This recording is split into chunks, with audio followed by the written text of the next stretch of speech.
All right, everybody, welcome to the One Amazing Life podcast. My name is Chris Stewart. I am your host this week and every week with my co-host and my amazing guest that we're going to go around the table here in a minute. Hey, guys, guess what? This week, I hope you guys are ready because this is probably going to be the best show we've ever done so far. I'm so ready, Chris. Are you ready, Jamie? I am Good. so We're ready. going to dive deep. We're going to talk about how to treat people. We're going to talk about how do we treat people, how we want to be treated, right? So it's going to go crazy, man. I know that on the high schools across this country, man, people don't always treat people the way they're supposed to. And, so we're going to talk about that because, this show is for teenagers by teenagers. We got a couple of hosts here, but you know what? This show is all about youth because we care about what you guys are going through, and we want you guys to talk about it so we can build a community around the world and deal with stuff that teens are dealing with. You know what I mean?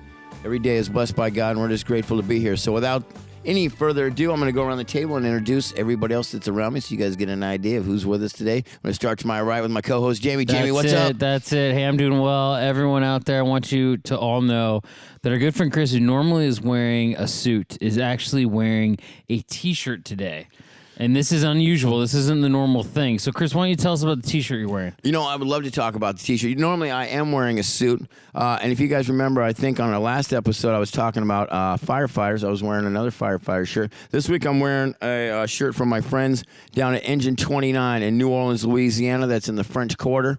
And my friend Captain Rich actually gave me this shirt as a memento. I saw him last week. I was down at a church in New Orleans, and then I went by the firehouse to say hi, and he gave me this shirt. Very nice. Once again, we want to give big props to all the firefighters that are out there, not only in this country, but also over in Australia fighting those fires. So God bless all of you. Thank you for your service. And again, my name is Jamie, and I am a youth minister out here in San Diego area, and I love hanging out with people who are in high school. Amen. And the reason I like hanging out with people in high school is they usually tell the truth. They're pretty authentic people for the most part. And I think we have three very authentic ones with us today. So I'm going to hand it off and let my friend to my right here introduce himself. Go for it. Hi, I'm Ben. Ben, how old are you? I'm 17. 17. And what do you like to do for fun? I like to crochet. Crochet. Wow. Yeah. Can you crochet standing on your head? Only if you pay me. Okay. Well, I know Jamie's got some cash. I'm a little I bit just said broke, these but- guys are truthful, and I'm not sure Ben can really crochet because he's not wearing a single crocheted item today. You know what else is weird about Ben is that we just got him out of juvenile hall and he has neck and hand tattoos. So I don't even know. I don't think that's true. I think But the crochet thing might be stretching it a little I'd bit like to far. say that's not true. Yeah, sorry, if Ben's mom's listening, we were just kidding, okay? All right, and to your right, our next guest is One Amazing Life veteran. She's been on the show now, 3 times? this is the third, I think, This right? is the third, so please introduce yourself and tell us what you're all about. My name is Elizabeth. I am 17 years old, and this is my third time being on the podcast. That's what I'm all about. Hey, I like Apparently, it. she's You know all what? about podcasting now. Not that, but was she authentic and honest over that? Like, I she gave think us a so. whole life story in 5 seconds, and you could tell think she was so. totally telling the truth. I love it. I love it too. All right, last but not least, we have another veteran back on the show. Hello, my name is Nathan. I'm also 17, and this is my second time on the podcast. Okay. All well, right, there you go. Nathan. Yeah. It's 17 strong up in here today, Yeah, Jamie. what's I'm up with feeling that? good about What's this 17 show. times 3? I don't even know. I'm not good at math. It's got to be at least more than 30. 51. 30, 48. Okay. Estimate. I don't know. if We're you're going to go with even right. Nathan's answer on that, Yeah, which I is think that's 51. probably- Thank you, probably Nathan, for better off chipping in. here. We have, Future that's, of America right that's here. the thing I love about this show, Jamie, is that we get people from all different backgrounds on the show. Some are better than others. We talk about the gifts Shout that out to God math. gives us, right? Math. The gifts that God gives us every week. Some of us are blessed in math, some of us aren't. And we've just had that point proven, you know what I mean? Luckily for us, we know Elizabeth is very blessed in the music world. That's right, And we that's hope right. that she stays there because That's it. obviously math ain't her strong suit. So let's go ahead and get started with the show, shall we? To be fair, I didn't know the answer. Yeah, I didn't know the I answer. didn't- to I this. I asked mean, at least she them. I took a didn't know. guess, right? I love it. I asked Nate to help me with math earlier. Wait, math. I asked Nate to help me earlier with math, and he said yes. And Well- this was not helpful. No, I feel like it was because we know that he knows his business, so that's good. You're going to the right person. I mean, besides God, I think Nathan is probably the best bet you have for a lot of things, but especially in math, it seems like he answered that right off the bat. 51. You know what? But that's and that's funny because that's what we're talking about today, right, guys? Like we're talking about how do you treat people, right? And like, quick story, I was down in New Orleans over the weekend, and you know what the only difference is between a homeless person in New Orleans and a non-homeless person in New Orleans? What's that, Chris? That usually the place where they live. Like their attitude is the same. You know what I mean? So like maybe one has a home and one doesn't have a home, but you'd never know by talking to them that they don't. You know what I mean? Like it's not that anybody likes being homeless, but like they don't look at it as a bad thing, right? I talked to one guy in the corner. I said, "Hey, man, how's it going?" He's like, "Oh, I'm kind of struggling with some stuff in life right now, and I lost my home, and I'm just down here, but I got my trumpet, and I'm playing, and I'm making money, and people are being real nice tonight, and that's really cool." And then I walked a block further, and I saw another guy. I said, "Hey, man, how you doing today?" And he was like, "Man, you know what? I'm doing really good. I just actually got into a shelter last week, and things are going good, and I had some problems with drugs and alcohol, and I'm off those now, and I got my trumpet, and people are being really nice this week." And I'm like, "You know what? I think I just met your brother." Right? Like a block away.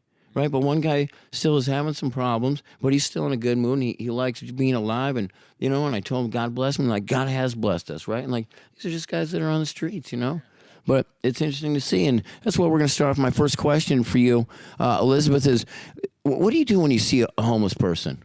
What's your reaction? Like, honestly, like. Well, first I think, like, how could I help them? And then I usually don't do anything.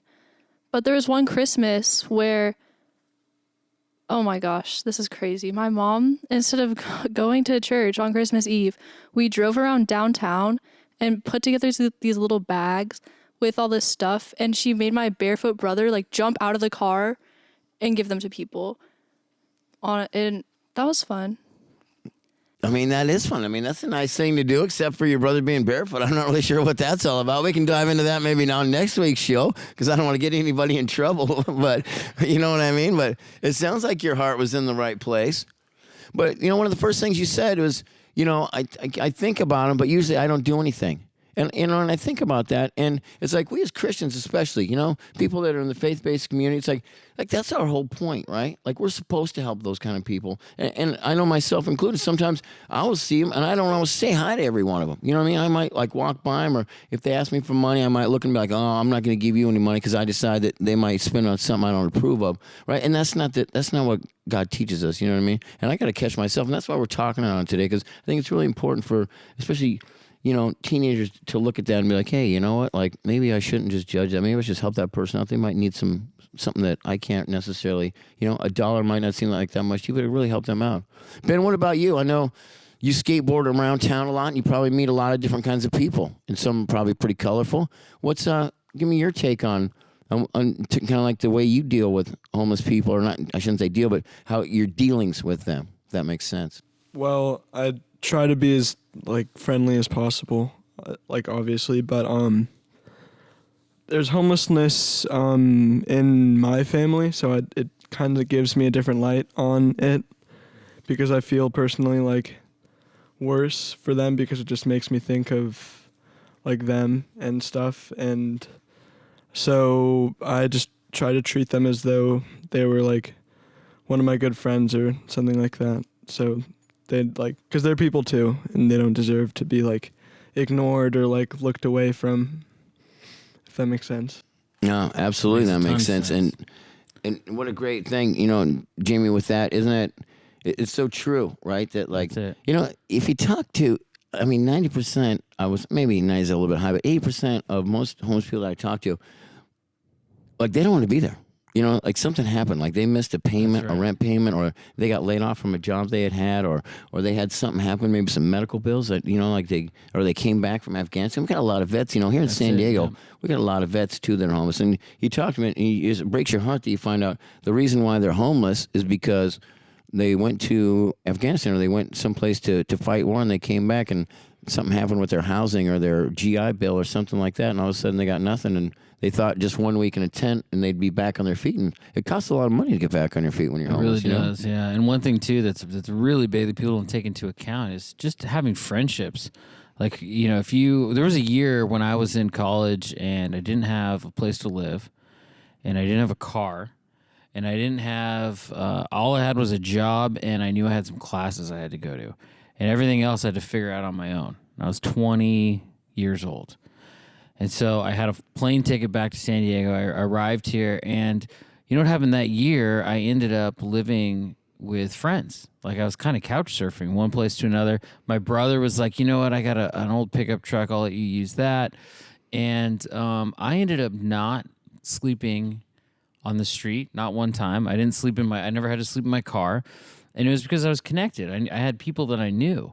But I thought about that. What happens if you're not connected? What happens if you end up in a town when you don't have friends, you don't have family, you don't have people who are going to help you out? It wouldn't take a whole lot to end up being on the street. Yeah. No, absolutely. And Nathan, tell us what maybe an interaction that you've had with a homeless person that was positive, or something you've helped somebody out with, or just how do you approach them in general if you see somebody and asking you for money? When it comes to me with the homeless, the only time I really interact with the homeless is like if I'm with the church or with this other group that we go down to downtown and help them out a lot. The one thing I've noticed is that just being kind to them and asking how they're doing, it goes a long way, because this one thing that I do with this other group I'm a part of, we make burritos for them and we bring them downtown, and then our goal is to talk with them and just get to know them. And most of the people that I talk to there, they just tell me how what we're doing, it really means a lot. And not only just the food, it's just interacting with them and asking them how they're doing. They say that makes their day all the time. Yeah. No, I believe that. And it's, it's interesting, because I actually spent about 10, 11 months totally homeless. You know what I mean? Like, I didn't have friends, and I didn't have a couch or anything, and I'd made some bad decisions in my life, so I'm not going to blame anybody for why I was there more than myself. But it's just interesting to see how God's hand is still on you even in those hard times, right? Because there was a lot of things that I know I went through that he directed what could have been a really, really bad situation to where it was a tolerable situation, And I remember, that was one of the things that, anybody who would just even be nice to you, because you feel bad enough already, right? And I'm sure you guys know this, right? Even if you get sick, right? You get sick and you're like, oh, don't shake my hand, I'm sick. Or if you're throwing up at home, you're like, oh, Mom, don't come in here because I'm sick. You know what I mean? It's can you imagine that? But if you don't even have a place to go, you know what I mean? It's a tough thing. And that's one thing I know you guys are really good about it. You know what I mean? Here, our church is really good about that. I mean, we really reach out to a lot of people, and that's good. But I just wanted to start this conversation around the country, and I'll put our email on here later at the end of the show. So if you're listening, I'd love to hear what your comments are about maybe homeless people in your area and what your interaction is, or maybe if your youth group or just you personally belong to a group that does things. I'd love to get some great ideas, because we're always looking for ideas to give to other people, and we could talk more about that on a different episode. Yeah, you know what I mean? Yeah, for sure. I got a question for you guys, for the high school people here. Chris just said, he spent 11 months on the streets. You guys have any questions for him about maybe what that was like? How did you get off the streets? How did you get back? That's a great question. So I was lucky that eventually I had run out of everything that was available. You know what I mean? As far as just I looked at, one day I looked in a window on the street. I was in Hollywood. At the time, I lived in Hollywood, and I was walking up Hollywood Boulevard, and I saw my reflection in a window, and I was unrecognizable, right? I was like, what? How did I become that person? And so I remember I sent my sister an email, and my sister lives out on the East Coast, and I was in California, and so I didn't have a phone or anything, and so I had to go to the public library. See, you guys ever go to the library and see homeless people? I was one of those people, and I used to think that was they were taking up my time in the library, oh, why they let homeless people? And then I became one of them, so now I don't think that anymore, you know what I mean? If I see a homeless person in the library, I'm like, hey, if you want to use the computer, go ahead, right? Because that's how I sent my sister an email, and she replied to me, the next day, and said that she would help me, so I moved out to her house, And she let me stay with her for a couple months till I got back on my feet, and that really helped me out a lot. And I mean, family is so important, you know. And unfortunately, sometimes when you're homeless, you lose track. It's like your phone dies, or you lose your phone, or you know what I mean. You don't have any way to really get a hold of people then, you know. So you're kind of all on your own. But yeah, good question. Thank you, Nathan. Do you have a question? Yeah, I got a question. Did you, after you got out of the homelessness, did you kind of talk to God about that and just see like kind of why that happened and why you went through that? Yeah, actually, you know, that's another great question. And I think this is really important because when I was going through it, you know, I would always blame God, right? Or I would say, why are you doing this to me? You know, like, I don't think I'm that bad of a person. I don't think I deserve to be in this situation. You know, I see a lot of other people that are in this situation, and I feel like they did worse things to people in life than I did, so why am I here, right? And even though I took some responsibility for it, you know, when I really took it back to God after, you know, he obviously brought me out of it and got me back on my feet, it was interesting to see that everything that God has put me in that I thought was a horrible situation has, you know, it's kind of turned into gold now where I can help other people. You know, like I was able to spend like literally probably 8 to 10 hours in the last 2 days down in New Orleans talking to homeless people as like a ministry, right? Like going in and people were like, thank you so much for taking the time to talk to me.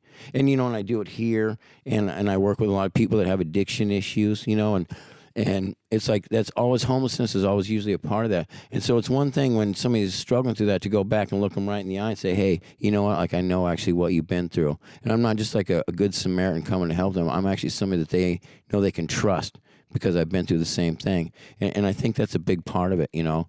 And now I look back and I'm like, you know, I don't want to be homeless, but I thank God every day that all the situations that he has put me in life through, you know, like I said, tough times, has really not only increased my faith, like now I'm fearless, right? Like me and Jamie talk about this all the time, but like, you know, I was just talking about like a test that I passed for school and like nothing that I ever face anymore, am I worried that it's not going to come out okay, right? Like, and I think that's a very rare thing to actually go through in life, right? Like our faith is always tested, but especially when you get to a place like being homeless and you hit rock bottom in different areas of your life, when God brings you through that and then you get to give that back as a gift to other people, that's what